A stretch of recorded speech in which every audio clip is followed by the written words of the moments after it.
સ્વતંત્ર દેશના નાગરિક ભારતીય હોવાનું આપણે સૌને ગૌરવ છે।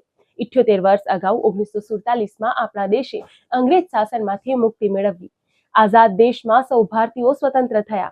દર વર્ષે 15મી ઓગસ્ટની આપણે સૌ સ્વતંત્ર દિન જેને ઇન્ડિપેન્ડન્સ ડે તરીકે ઉજવણી કરીએ છીએ। આન બાન અને શાનથી તિરંગો લહેરાવીએ છીએ। પણ કેટલાક સમયથી બદલાતી પૃષ્ઠભૂમિ એક સવાલ સહેજે થાય છે કે શું ખરેખર આપણે સ્વતંત્ર છીએ?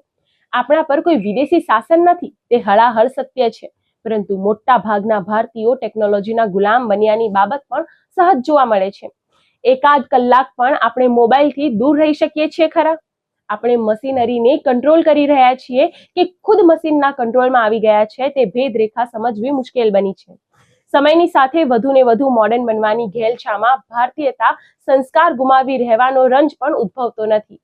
નવાઈ પમાડે તેવી વાત તો એ છે કે સોશિયલ મીડિયામાં કેટલાક ફોલોવર્સ વધ્યા, તેની ચિંતામાં પાડોશીઓ સાથેનો સોશિયલ નાતો સાવ વિસરાઈ ગયો છે। આઝાદ ભારતમાં સૌ સહિયારા પ્રયાસો થકી દેશ હિત માટે કાર્યરત બને તેવી વિચારધારા જાણે અદ્રશ્ય થઈ રહી છે।